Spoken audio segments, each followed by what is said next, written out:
Welcome to a new edition of the Famous Interviews with Joe Dimino. On this episode, we talk with CEO, public speaker, author, and coach Francesca Amante. She is an award-winning entrepreneur and the CEO and founder of AMANTE Company, national vice president of Junior Chamber International, and a multifaceted leader dedicated to empowering individuals and organizations to reach their full potential. With over 20 years of competitive figure skating and dancing experience with Skate Canada, she brings a unique blend of drive, passion, and discipline to all she does. Is the visionary founder behind AMANTE Conferences and Talks. She has spoken on over 50 stages, captivating audiences with her dynamic speaking style and insightful presentations. It's a great story you need to hear. Enjoy. It's great to meet you. Where are you located? So I'm currently in Kelowna, British Columbia, so in Western Canada, I guess, and then, but I have been spending a little bit of time in the States, in Michigan, so I think that's probably why when I was flying back on the plane, you know how it is, your immunity is a little bit on the, your immunity is a little bit on the low side, so it's probably what happened in that regard. So absolutely. No, I understand. Well, I'm coming from the middle of America in Kansas City, Missouri. It's great to meet you, and I would love to begin our conversation before we get into your very busy life as a CEO, a speaker, author, coach. There's so many things, but I want to begin with, it's April, and 4 years ago, everything stopped because of the pandemic. And I'm curious, how did you survive that time period, and how did it change you? absolutely, Joe. Well, kind of going back. Oh, sorry, Joe. Actually, are you going to tell me when we're starting, or is this now starting? Yeah, right now. In fact, let me just do this. I'll just start. I'll just tell you we're going to start now. So I'll just go ahead and do kind of my intro, and then we can dive in. Let's do that. Perfect. Okay. Excellent. Hey, Francesca, it's so nice to meet you. Thank you for taking a minute out for the show today. I appreciate it. Thank you for having me, Joe. I'm very honored to be here on your podcast. Absolutely. My pleasure. And I want to begin our conversation before we get into your very busy and esteemed life as a CEO, speaker, author, and coach by asking you, 4 years ago, we look on the calendar in April and everything was coming to a halt. And I want to know, how did you survive the pandemic and how did it change you? Absolutely, Joe, and I love the question. So kind of going back to 2020, it's so interesting because the way that I started the year, it would have been January of 2020.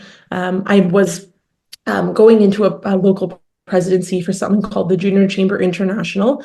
And so around that time, they sent us off to this, it was called the North American Academy. So all of these, soon to be local presidents from all over North America, United States and Canada, all went to Washington, D.C. And it was led by these incredible TEDx speakers and incredible, leaders. And, the world president at the time that was living in Iceland, he came down from that organization, and they were leading us on, how to deal with adversity, how to, be the best leader we can be. And, if so, it was ironic because most of the event was all talking about, if something doesn't go to plan, how do we pivot? How do we readjust our thinking and don't let it get us down? Anyway, so these 4 days at this particular conference was absolutely life-changing. You kind of walk into a room of 150 strangers and you leave feeling like they're family. And I remember leaving, and I'm on the plane back going home to Canada in Kelowna. And I remember being on the plane just mind blown of the people that I met, what I was able to learn from it. It was exceptional. And in the midst of all of this, I get home, and my presidency for that, junior chamber started. I also, at the time, was, full in real estate. I had just gotten my real estate license in 2019 officially, all these different things. I was doing some speaking, this, that, and the other. But what was so intriguing about it was that, obviously when the pandemic hit in March, and I was, young, I was what, like, I don't know, 25, young lady. And so, when the pandemic hit, you have all these plans, whether it's for business or whether it's, I use that presidency for the junior chamber as a small example, but I remember it hitting me so hard. I was like, oh my gosh, I have so much that I've promised this chapter that I'm going to do and that I'm going to execute. Like, what's next? And there were so many people in that organization. I say this openly because we've all spoke openly about this before, but there were so many people within that organization that were like, well, I guess it's over. Like, we can't do anything, especially once we got to the point where we realized this isolation wasn't lifting for months and months and months. I don't know how it was in the States, but in Canada, we were stuck at home, I would say at least for 3 or 4 months without having to leave in that first section. And for me, instantly, I was like, okay, well, I'm going to pivot. If we're meant to do, say, it's a leadership and training organization, that Junior Chamber International. So we were supposed to do like a training once a month. We were supposed to do like a gathering social once a month so we could give back to the community. We do these galas to raise money for different organizations and this and that, plus our monthly meeting. And I was like, well, we're going to hop on Zoom. And literally every single week I started doing an online social, whether it was, like I did like a Mexican themed night where we all made margaritas, or there was one night where I got someone to train everybody to speak a different language. I did these online trainings, I did the meetings online. I mean, now it seems silly that I'm saying this because, fast forward to 2024, Zoom is just a tool that we don't even think twice about. But at that time, it was still kind of, at least in our world, it was a little bit, new, right? So, we started doing that. And then I remember, in the real estate world, there was nothing going on. It was just fear, it was panic. I was on a luxury real estate team at the time. There was a couple of us on the team. They were like, we don't really know what to tell you or what you should do. Like there's nothing really to do. There's no business going on. And so in the same breath, I was like, well, you know, and then for me, I was allowed to stay at home or drive in my car and, not harm anyone. So I was like, okay, well, we had quite a few large developments at the time. So in my mind, I thought, well, you know what? Why don't I go there? And I literally drove in my car to our 3 or 4 major developments. And I took these beautiful, shots of all the progress of all of the different buildings that had been going on prior to the pandemic hitting. And I would edit the photos and I sent them off to the developers. I know that you guys are, in a little bit of a lull here, but here's all the photos I've taken in the last couple days. Do I have your permission to start doing, quite a few social media posts? And that way the momentum doesn't get lost while the pandemic's on. And they were like, oh my gosh, thank you. Yes. And so I think for me, Joe, what it all came down to is that, growing up as a competitive figure skater and dancer, there was never really an option that you stopped.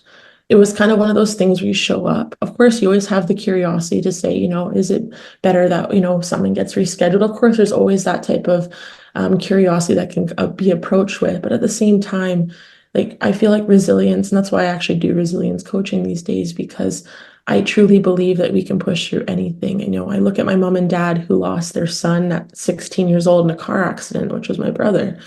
And, the resilience that they've had to keep going and push through those hard times it's so inspiring. So I guess to sum all that up, to answer your question, the pandemic taught me so much. It really taught me that, like, everything can stop you, but the only thing that's stopping us is ourselves. And, obviously it was a hard time for many people. I will not discredit that, but at the same time, everything is what we make it.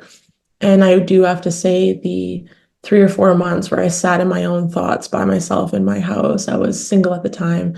I healed through so much stuff internally that I thought I had processed from years ago.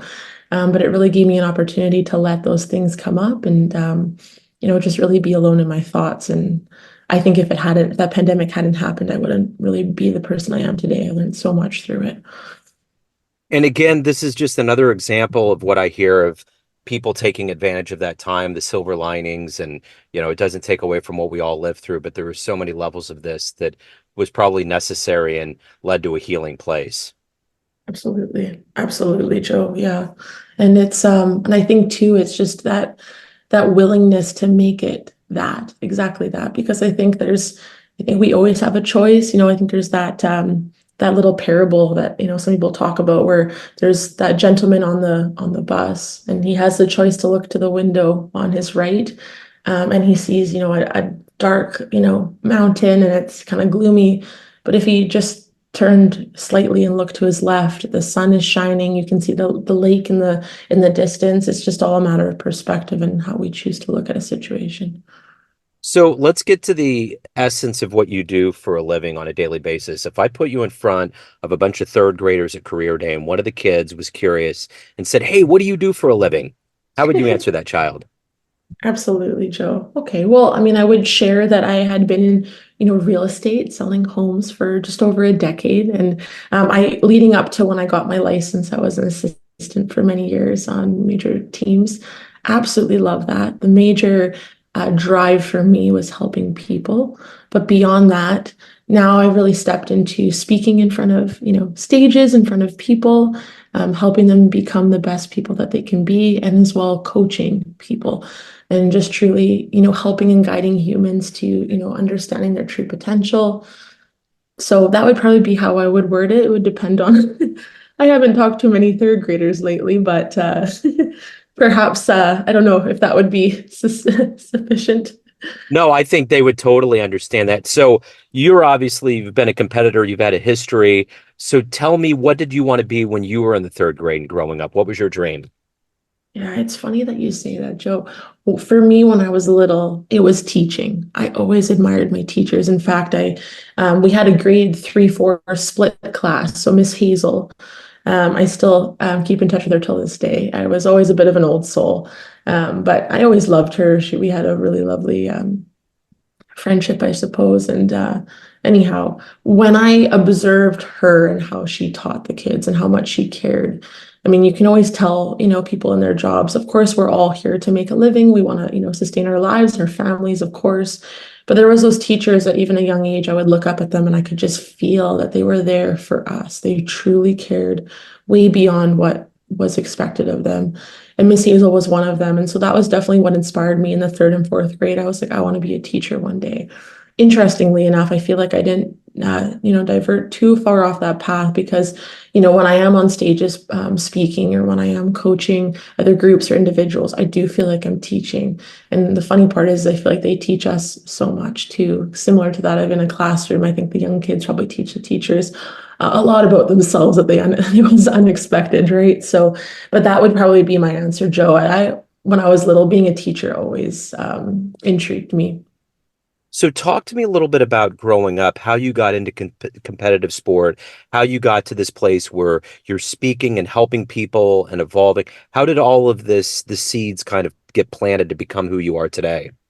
Absolutely, Joe. I mean, going back one more step before I was even born, my parents, like I had said, I had my brother and sister. They were a couple years apart. My brother sadly passed away in a car accident when he was 16. So his name was actually Francesco. So the male version of my Italian name. And they were only planning on having those two children. But after his passing, I mean, like any other parents, it was absolutely, it was devastating for the family. I think my mom was just at a point where she was like, if my son's not here, like, why should I be? It was one of those it was very hard. And so the doctor at some point had said, why don't you try having another child? And so, long story short, they tried for 5 years. I think they kind of gave up and they ended up having me. And so they named me Francesca after him. And so as I was growing up, I'd talk about this on stage when I speak in some of my talks, but there was that moment. I was like maybe 4 or 5 years old. I was sitting on the staircase. My mom was on the phone with someone, and after she got off the phone, I looked at her and I just said, why are you and dad always sad? And she kind of just sat beside me and kind of spelled it out like you would, like you said, to like a little child, that my brother had passed away and then they had me and this and that. And I think it was just one of those moments, Joe, that when I was little, I never really looked at life the way that the kids at school did. They were all kind of excited about the color of their backpack and, the toy that they got from the McDonald's Happy Meal. And I just saw things differently. I was noticing the kids that were feeling sorrow. I was the kid that, I remember one of my teachers was like, Francesca, you're out, like everyone's outside at recess. Like, why are you inside writing a card? I'm like, well, my parents are grieving right now. I want to help them. And she'd be like, how old are you again? And I'm like, I'm 6, remember? So, a little bit of an old soul, but I think I always had this like kind of unknowing understanding from a young age that there was a different purpose for why I was here and maybe, here to help them a little bit more than I was meant to be here for me. So that's kind of what drove a lot of my, I would say, successes actually, because, from a young age, my parents put me in competitive figure skating, dancing. I was in tap ballet, jazz, lyrical, all the dances. I was in swimming, I was in piano. And I think they kind of expected that maybe I would like one or was good at one. And then, they'd cancel the others. And I ended up working really, really hard at all of them. And they were like, okay, we'll just keep you in all of them. And, I think what really propelled my success in figure skating and in dance, piano, all the things was that I really, and I know it sounds silly, but I really didn't want to let them down. I had this weird understanding that I'm like, okay, if they had me to help fill this void or to help fill this grief, or to help them through this. Like, I really want to make them proud. I want them to know that this was a good decision. And so, that really drove me in a lot of ways to win the medals and to really like work hard. I never wasted my time on the ice. I always, even when I was like 7 or 8 years old, I'd always think, okay, this is probably really expensive. I want to work my butt off out here. And I did. And I'm so grateful for that because, some of the coaches would, have to yell at the skaters, like, stop talking, like get out there. And it just that was never an option for me. So, that's kind of what propelled my journey in that. And then as the years went on, I remember the moments, when I won gold at provincials, and I was like, oh my gosh, like, you can feel those moments where that hard work pays off. And nonetheless, as that time went on, it became very clear to me, Joe, like I graduated 6 months early from high school. I was also the youngest in my grade, being a December 31st baby. So I graduated at 16 years old, and I, ended up getting a job career. I was an executive director for a company, and I was flying back and forth to Vancouver to, train and facilitate. And, I was like 17, 18 working with, these incredible 30 and 40-year-olds. So from even young positions in my life, I was always able to learn from incredible humans, incredible coaches. And I think as I got older, that's what really, it became really clear of what I wanted to do. I bought my first house when I was 20. And so that's actually how I became a real estate agent, was that my agent just really loved our connection and everything like that. And she ended up offering me a position. And that journey started. And then kind of how my public speaking and coaching career started, Joe, was that there was this one day, I went through a divorce and I was quite young. I was about 21, 22 years old, and taught me so much. It wasn't easy at that age, but very, very grateful for the journey that it taught me.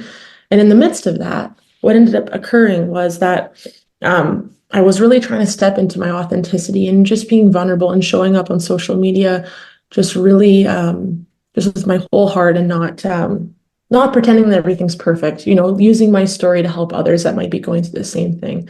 And there was this one day I made this post about gratitude. I talked a little bit about death and what I learned through my brother's passing and being born after the fact. And I talked about what I learned through my divorce. And you get those calls sometimes, my folks are like, Francesca, like, that's really vulnerable. Like, are you sure you're okay to share that? I'm like, yep. Like, even if it helps one person, I know that was worth it. And Joe, I kid you not, about 20 minutes later, I get a call. And I didn't have a big Instagram following at the time. This is back in 2019. I maybe had 800 followers. I get a call from a facility member of the University of British Columbia here in the Okanagan. And she's like, hi, Francesca. She's like, one of our faculty members and I just read your post, and we're teary-eyed, like, wow. And I'm like, oh my gosh, like, do you have the right number? She's like, yeah, this is Francesca, right? I said, absolutely.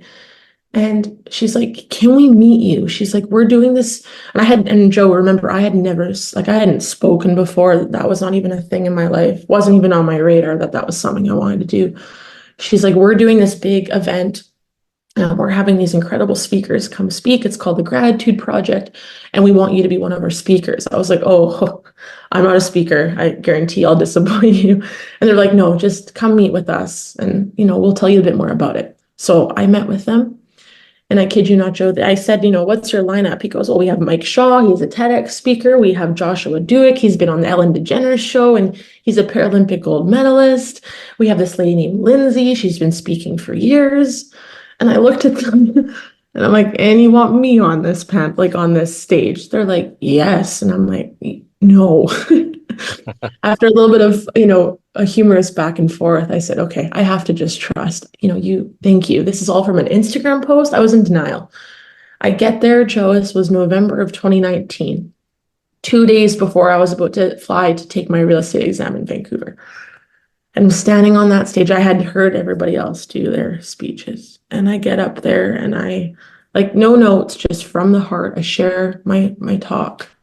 And the audience is just in tears. And I'm like, oh my gosh, like this is resonating. So I finished my talk, and it was actually Mike Shaw's mom who came up to me. Mike Shaw had went through a really tragic accident. They thought he was never going to walk again. And he, through gratitude, resilience, started to walk again. He just pushed through. And his mom walked up to me and she's like, I never thought I'd find a person that could make me cry more than my son's speech. She says, but you did that today. And I was like, oh my gosh. So that was actually the moment, Joe, that I realized I'm like, I am meant to be on stages. Like it felt like home. There was no nervousness. There was no, it was this beautiful, eye-opening experience. So that's actually the door that really made me realize that, when the time comes, I'm going to speak and I'm going to coach because this is definitely where I'm meant to be. So I hope that sums that up. But Yeah, no, that's great. So what's the best speech you've ever seen? um, the best speech I've ever seen. Yeah, that you've ever witnessed that moved you. Oh, oh my gosh, there's so many. I mean, if we were to dive into celebrities and TEDx speakers, I think that for me, like there's so many. I mean, I love Simon Sinek and Mel Robbins, like the ones that just speak from the heart. But at the same time, Joe, I guess it really just depends. I'm trying to think who would it be that really sinks in for me? Okay, here's the one. I would say Brene Brown's TEDx talk. And I think the reason for that for me is that the way that she's able to characterize vulnerability and the way that she's able to characterize stepping into that arena and showing up that authentic self, and no matter who out there is, criticizing or whatever. I just think, at least at the time that I watched it, I think I watched that for the first time around 2020, and it was just one of the most powerful things I've ever watched. So that would be my answer. So what is the ultimate motivator for you every day to do the work that you do to help people? What is that for you? I would say, Joe, that because I look at the way every day I've been alive since the year that my brother passed. So when I turned 17, I was like, okay, I have been gifted a year more than he was. I better not take this for granted. So I guess the way I look at it is that I was never really meant to be here, had it not been for that accident. And in the midst of that, I think to myself, if there's any goal that I have every day that I wake up, I want to be better than the person I was yesterday. I have a habit tracker app. It's called Habit Share. And I have about, 12, 13, 14 habits I do every single day. And it's those little compiled, habits that keep us on track. And that really does help me be better than I was yesterday, especially with that consistency, because I think we have nothing without that consistency. But that would probably be my biggest motivator is that I really, really want to be better than I was yesterday. So even if it's I push myself just a little bit more in my work, or, when I'm walking down the street, I see someone like a homeless gentleman that, is having a hard day. How am I showing up for them? And just really showing up the best I can for the people around me. And also in the process of that, showing up the best I can for myself so that way I can fill other people's cups in the midst of that. So of all of the things that you've done in your life and become and overcome, what are you the proudest of?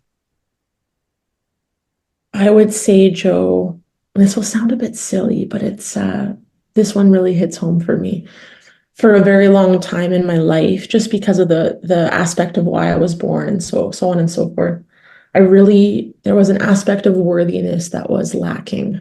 I think there was a part of me that didn't feel like I was worthy of being here in this world because I was like, well, I'm kind of my brother's replacement in a sense, even though I'm not. But that was a really big part of my identity for such a long time. And there was this moment when I was 19, I was actually leading this group of youth, and we were at this, motivational stage. And there was one of the young kids that had said to me, she's like, Francesca, have you ever thought that you don't need to be Francesco and Francesca, but being you is enough? And that was actually one of the catalyst moments in my life that kind of made me change my perspective on myself. So I would say the worthiness aspect. But at the same time, Joe, not too long ago, I wrote a children's book. It's soon to be published. It's called After Loss Came You. And it's really a tool for parents to be able to go to their children and have them have like a beacon of light in the midst of loss, whether it's miscarriage or an accident or anything that like a car accident that their child might have been through, and then they had another child after. I wanted to give them a tool that they could really, just give them a bit of hope and for themselves and their child. And that was probably one of my proudest moments because I think that anything that happens in life, whether it's a pandemic, whether it's a child that we lose in an accident or whatever that is, or a hardship, if we're able to bring something really beautiful out of it, I just think that there's just that little light at the end of the tunnel. I'd probably say those two are some of my proudest moments as of late. So everyone out there has a perception of you, family, friends, everyone that hears you speak, clients, but you run the show. What's your perception of you? Who do you think you are? I would say, Joe, that I'm a resilient, strong woman that really will not take, I don't let much stop me in life. That would be my perception of me. Like I'm just one of those determined human beings. One of the reasons why, last year as my 29th year, I had about on my whiteboard in my office, I had, I don't know, 20 or 30 goals that I wanted to achieve. And I wanted to make sure that by the end of that year, I was going to complete all of them. And I think it's one of those things that, when I look at myself in the mirror, and that's probably one of the hardest work that we'll ever do is that mirror work. When we wake up in the morning and we walk to the mirror, how are we viewing ourselves? And that was actually a massive journey to get to where I am today. I'm proud to look in the mirror and be so proud of everything that I've done. But I also have the humility to say, like, I'm still growing, I'm still learning. But there's those moments in life, and I had those years, especially after divorce and things that shape you, where I had to do that mirror work, where you walk up to the mirror and you just say, like, I am loved, I am worthy, I'm enough. And it may sound mundane, but it's just incredible how powerful those words can be when we continually say them, because I think that everything around us is a direct reflection of how we see ourselves. And I definitely saw that in times past in my life, and the contrast to how I see myself today and the things I attract around me definitely show that I really do love me for all the parts, for the, my funny quirks, but at the same time for the hard work ethic. So just really having that appreciation of self. Wow, what a wonderful story. If anyone out there wants to reach out, learn more about you, see you speak, get into your writing, anything about your world, hire you, how do they do that? Absolutely, Joe. These days, LinkedIn and Instagram is such a the prevalent profiles. So my Instagram is Fresca and then Amante, AMANTE.